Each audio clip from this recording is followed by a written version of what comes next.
God is everywhere, Brahma is everywhere,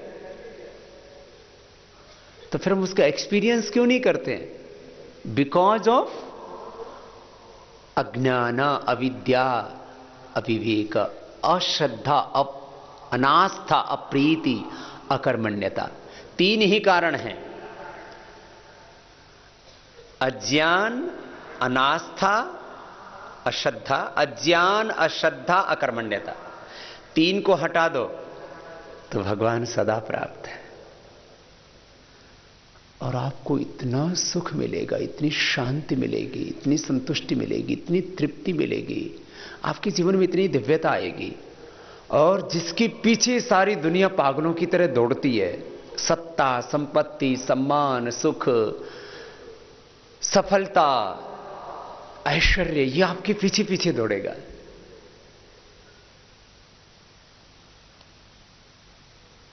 अब हम क्या कर रहे हैं? हम अध्यात्म के नाम पर दौड़ रहे हैं।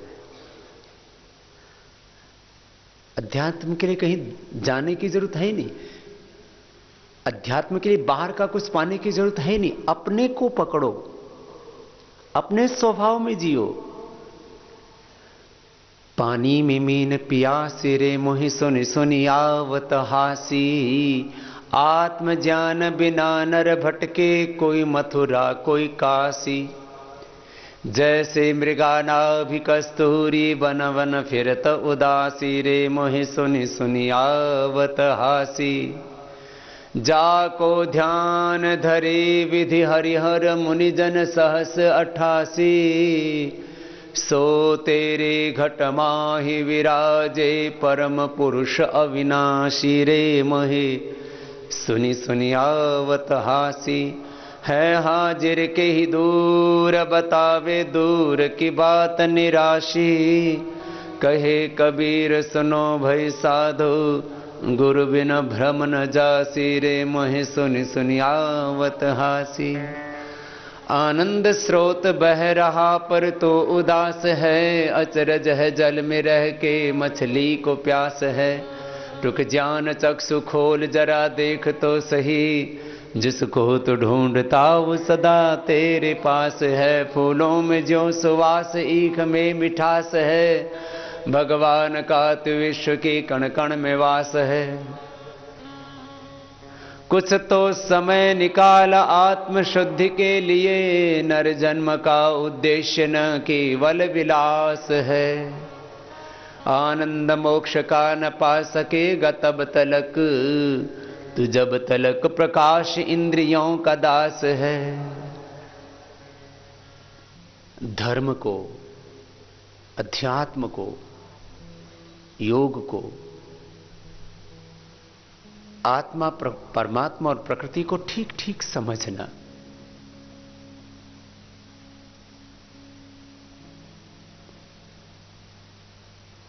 तो एक तो ये समझ कि आध्यात्मिकता ही मेरा स्वभाव है, बोलिए। और अपने स्वभाव में जीना ही आध्यात्मिकता है, बोलो।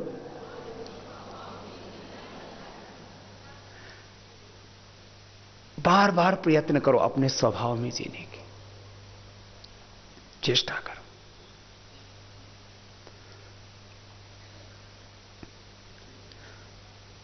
परिस्थिति चाहे जैसी हो,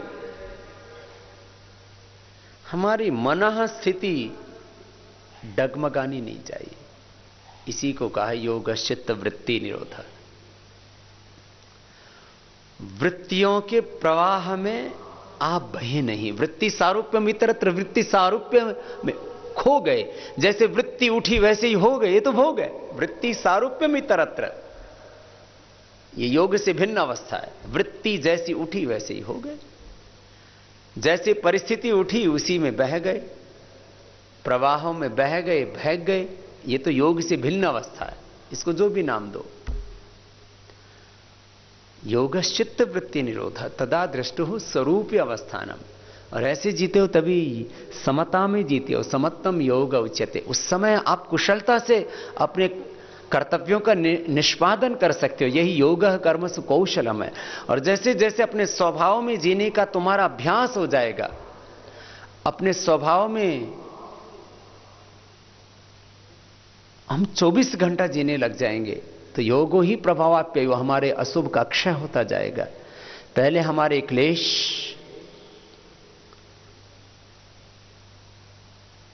तनु होंगे, बाद में दग्ध बीज होंगे, बाद में हम निर्बीज हो जाएंगे। अपने भी शरीर, इंद्रियों और मन के, बुद्धि के विचारों के दोषों को, विकारों को क्या करना है? दग्ध बीज। क्या करना है हमें? जोर से बोलो। जैसे मैंने कैंसर के बीज को नष्ट किया हुआ है, जैसे मैंने डायबिटीज के बीज को नष्ट किया हुआ है, ब्लड प्रेशर, थायराइड के बीज को नष्ट किया हुआ है, डिप्रेशन के बीज को नष्ट किया हुआ है,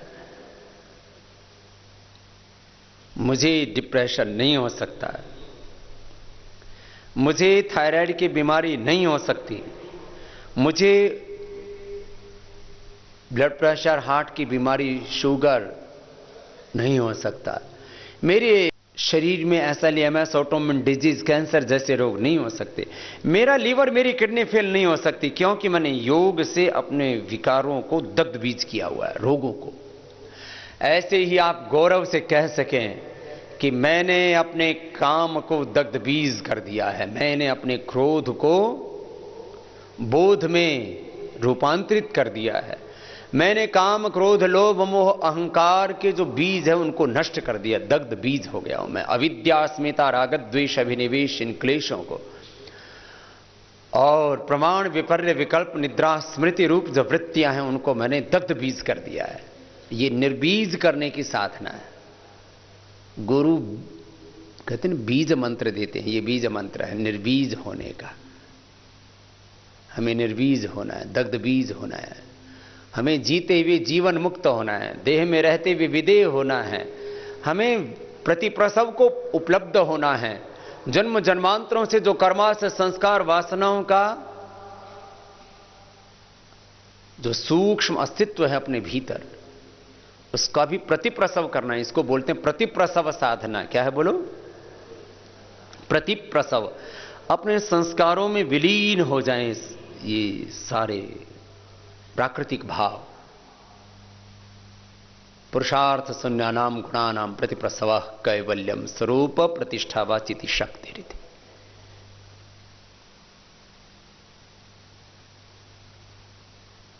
ये अपना मूल स्वभाव है। तो 24 घंटे इस स्थिति में हम जीने का अभ्यास करें। बार बार आपको ध्यान देना पड़ेगा। इसी को अभ्यास कहते हैं। बोलिए, तत्र स्थितौ। स्थितौ माने अपने स्वरूप में, अपने स्वभाव में, अपनी मूल प्रकृति में, अपनी निजता में, अपनी दिव्यता में, अपनी आत्मा की चैतन्यता में, ज्ञानमयी अवस्था में, श्रद्धामयी अवस्था में, कर्ममयी अवस्था में, सेवामयी अवस्था में, पुरुषार्थमयी अवस्था में, दिव्य जीवन की स्थिति में जीना। तत्र स्थितौ यत्नो अभ्यास। इसके लिए यत्न करना पड़ेगा। सब मेरे साथ बोलेंगे, चंचलम ही मनः कृष्ण प्रमाथे बलवदृढ़ तस्याहं निग्रहं मन्ये वायुरिव सुदुष्करम् असंशयं महाबाहो मनो दुर्निग्रहं चलम् अभ्यासेन तु कौन्तेय वैरागेण तु गृह्यते। अभ्यासेन तु कौन्तेय वैरागेण तु गृह्यते। अभ्यास वैराग्याभ्यां तन्निरोधः विवेक वैराग्य षट्क संपत्ति मुमुक्षत्व। ये मुक्ति के 4 साधन कहे। अभ्यास और वैराग्य, इनमें भी पूरा अध्यात्म का सत्य समाहित है। अभ्यास क्या है? अपने स्वरूप में जीने का नाम ही अभ्यास है। अपने स्वरूप में जीने का जो प्रयत्न है, तत्र स्थितो यत्नो अभ्यास, अपने स्वरूप में जीने का जो प्रयत्न है, अपने स्वरूप में जीने का जो पुरुषार्थ है, अपने स्वरूप में जीने का जो प्रयास है, अपने स्वरूप में जीने का जो भाव है, स्वभाव है, यही अभ्यास है। तो आप अभ्यास करेंगे दिन भर किस में जीने का? अपने स्वरूप में, अपनी आत्मस्थिति में। और आप आत्मा का गुण क्या है? ज्ञानमय है, श्रद्धामय है और कर्ममय है, पुरुषार्थमय है। बस यही मेरा स्वभाव है। देखो अपने शरीर को देखो, ये बातें फिर आपको याद नहीं करनी पड़ेंगी, नहीं तो शास्त्रों के मंत्र ऋचाएं सूत्र आदि को स्मरण करने में कई बार बड़ी उम्र में असुविधा होती है। इधर क्या है? ज्ञान का स्थान। ये किसका स्थान है? श्रद्धा का, अध्यात्म का। और ये किसका स्थान है? कर्म का, पुरुषार्थ का। तो ज्ञान ही हमारा स्वभाव है, ज्ञानमय है आत्मा, श्रद्धामय, निष्ठामय, प्रेममय, भक्तिमय, समर्पणमय, करुणामय है आत्मा। कर्ममय, पुरुषार्थमय, सेवामय है आत्मा। ऐसा अपना स्वरूप ये है। अपना स्वरूप क्या है? ज्ञानमय, श्रद्धामय, प्रेममय, जो भी शब्द बोलो। ज्ञान, श्रद्धा, कर्म। ज्ञान योग, भक्ति योग, कर्म योग। ज्ञान, भक्ति, कर्म, यही हमारा स्वभाव है। इसी को बोला, ज्यादा याद ना रहे तो सब याद कर लो। स्वभाव अध्यात्मम उच्यते। बोलो। तो ये अपनी डायरी में सबसे ऊपर नोट कर लो, अपनी डायरी के पहले पन्ने के ऊपर, स्वभाव अध्यात्मम उच्यते। आध्यात्मिकता ही मेरा स्वभाव है, योग ही मेरा स्वभाव है, अध्यात्म ही मेरा स्वभाव है। किम तद ब्रह्म, किम अध्यात्मम, किम कर्म पुरुषोत्तम, किम अधिभूतम च, किम प्रोक्तम अधिदैवम, किम उच्यते। तो ये उसका उत्तर हो गया।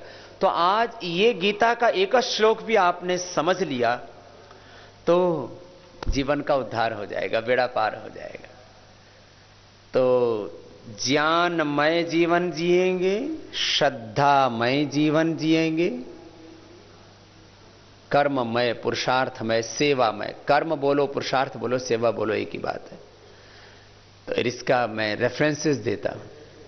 रीति ज्ञानान्न मुक्ति कुर्वन् निवेह कर्माणि जिजी विच्छित्त समा योगस्थ कुरु कर्माणि।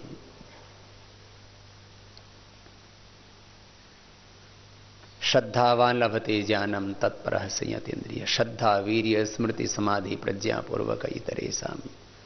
श्रद्धाम भगस्य मूर्धनि वचसा वेदयामसि अकर्मा दस्युः। अब मैं इन संदर्भों का अर्थ बताता हूं। ऋग्वेद का पहला मंत्र है अग्निमीणे पुरोहितम यज्ञस्य देव मृत्युजम होतार मृत्नथात्मम। नहीं जाने न सदृशम पवित्रम इह विद्यते ऋते ज्ञाना न मुक्ति ही।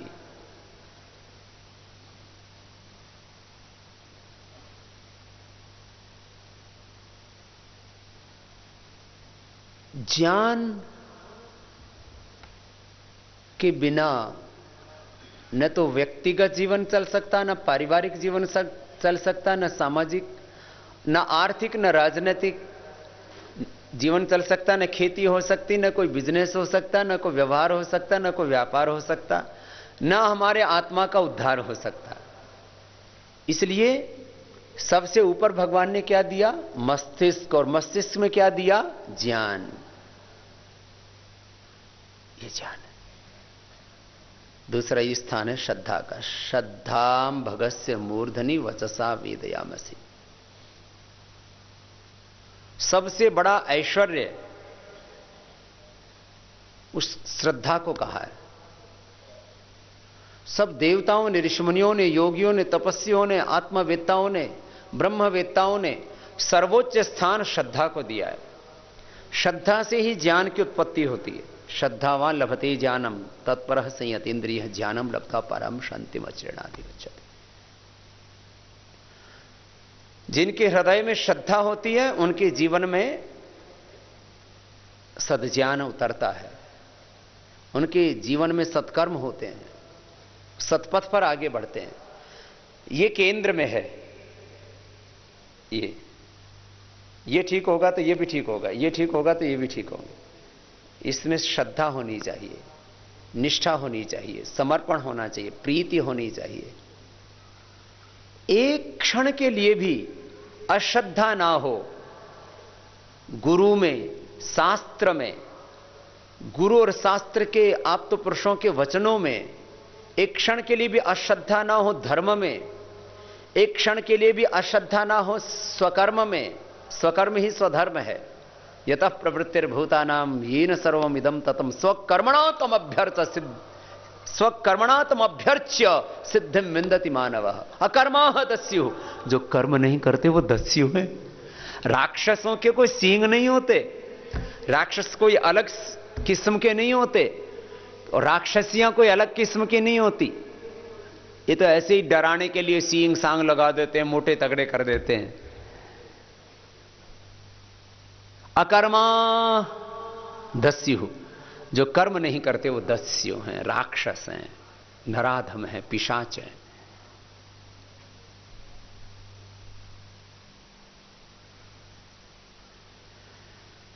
तो हमें अपने स्वभाव में जीना है। तो ये मैंने अलग अलग तरह से इस स्वभाव को समझाया। स्वभाव माने अपने स्वरूप में, स्वभाव माने बोलो अपने स्वरूप में, अपनी प्रकृति में। और अपनी प्रकृति यहां देख लो, यही है ज्ञान, श्रद्धा, यही अपनी प्रवृत्ति है, यही अपनी प्रकृति है, यही अपना स्वभाव है, यही अपनी निजता है, यही अपने जीवन की दिव्यता है, यही आध्यात्मिक जीवन की सार्थकता है, यही एक योगी का जीवन होता है। हम सब योगी आत्माएं हैं। बस 3 चीजों को समझ लो।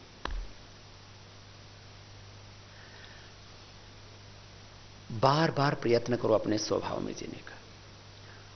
जब आप अनुकूल वातावरण में रहते हो, अभी यहां अनुकूल वातावरण है। Now here is divine atmosphere, positive atmosphere. तो आप क्या सोच रहे हो? ये तो बहुत अच्छा है, मैं तो बहुत अच्छी हूं, मैं तो एकदम ऋषि ऋषिकाओं जैसी हूं, मैं तो साक्षात ब्रह्म हूं। मेरे साथ बोलो, तत्त्वमसि श्वेतकेतो, तत्त्वमसि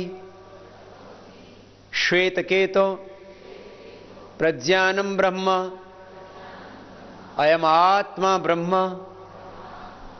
शिवोहम शिवोहम अहम ब्रह्मास्मि अहम ब्रह्मास्मि शुद्धोहम बुद्धोहम मुक्तोहम तृप्तोहम शांतोहम ज्ञानमयोहम श्रद्धामयोहम पुरुषार्थमयोहम। ये हमारा स्वरूप है। अब यहां अनुकूल वातावरण है तो आपको यह अनुभूति भी हो रही है। You can experience this truth. मैं कौन हूं? हु एम आई? यही तो उत्तर है। मैं कौन हूं, इसी का उत्तर तो योग और अध्यात्म है। अब आप अनुकूल परिस्थिति में हो, जैसे ही प्रतिकूल अवस्था आती है, जैसे ही विपरीत वातावरण आता है, जीवन में संकट आते हैं, समस्याएं आती हैं, प्रॉब्लम्स आती हैं, कुछ अनहोनी हो जाती है, कुछ प्रतिकूल हो जाता है, तो फिर आपको कोई गुस्सा दिलाता है तो आप अपने स्वभाव में रहते हो या गुस्से में चले जाते हो? बोलो। अब दूसरी बात करते हैं, ये स्वभाव से आदमी भटकता कब है? तो मैंने 5 बातें बताई थी। रोग में, वियोग में, नुकसान में, अपमान में, और मूलतः देखो तो जब अज्ञान की स्थिति में हम आ जाते हैं किसी भी कारण से,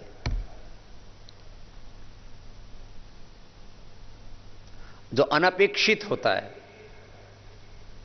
जो हमारे प्रतिकूल होता है, उनके आने पर, ऐसी परिस्थितियां आने पर आप अपने स्वभाव में जियो। यही तो अभ्यास करना है। तत्र स्थितो यत्न अभ्यास है। आपको कोई गुस्सा करता है तो आप गुस्सा हो जाते हो कि नहीं? थोड़ी देर के लिए तो हो जाते हो ना। तो पहले तो ऐसा होना चाहिए जैसे जल में तरंग उठती है और तुरंत खत्म हो जाती है। लोहे की लकीर मत खींचा करो।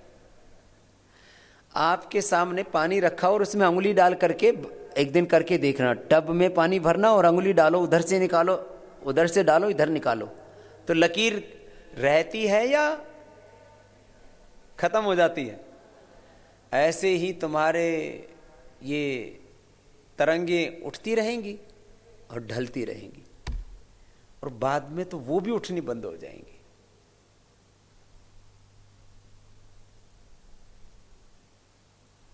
इसलिए तो कहते हैं ना, मन की तरंग मार लो बस हो गया भजन, अपनी जुबान सुधार लो बस हो गया भजन।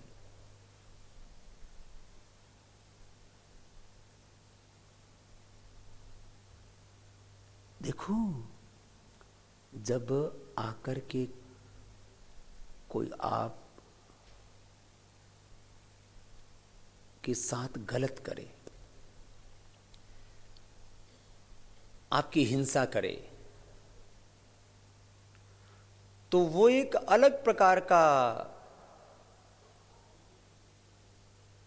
हमारा एक्शन होता है।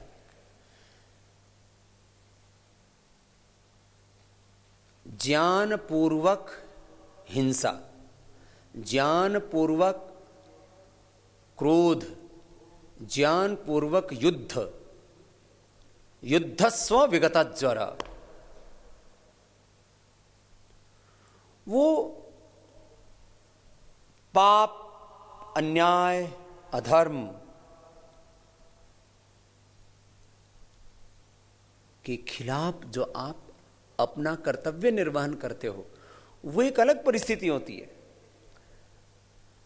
घर में कोई, मैं आप बात स्वयं से शुरू कर रहा हूं, अपने घर से। घर में आपसे कोई अप्रीति करे, घर में आपसे कोई झूठ बोले,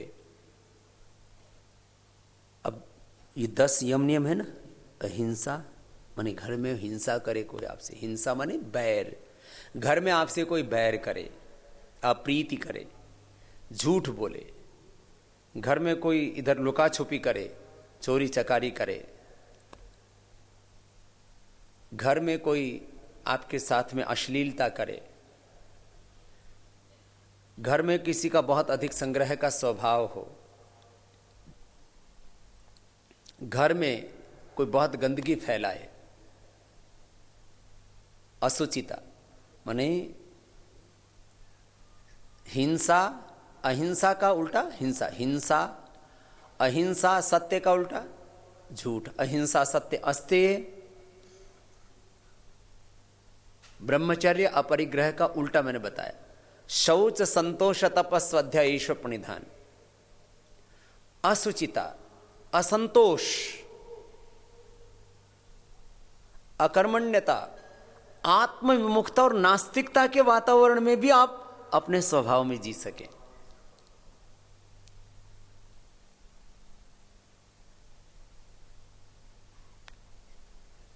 तो स्वभाव में जीना कहा जाएगा। तो योग की श्रेणी में आप आओगे, तब योगी की श्रेणी में आओगे। तो ऐसा कर सकते हैं ना, यह है अपने स्वभाव में जीना। ये ही हमारा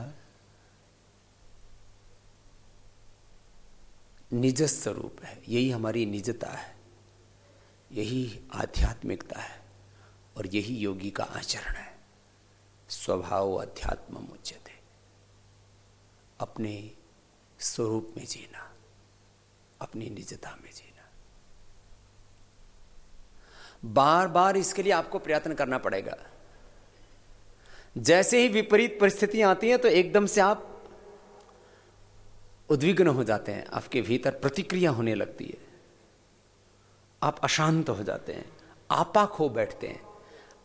अपने आप में रहना ये आपा, और आपा खो देना, अपने स्वभाव से च्युत हो जाना।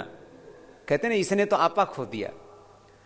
गांव की भाषा है ये, ग्राम्य भाषा है। भाई आपे में रहना चाहिए, आदमी को आपे से बाहर नहीं होना चाहिए। अरे इसने तो अपना आपा ही खो दिया। ये गांव की भाषा है, गांव का अध्यात्म है ये। भाई अपने आपे में रहो, अपना आपा मत खो। अपना आपा मत खो मतलब अपने स्वरूप में रहो, अपनी निजता में रहो।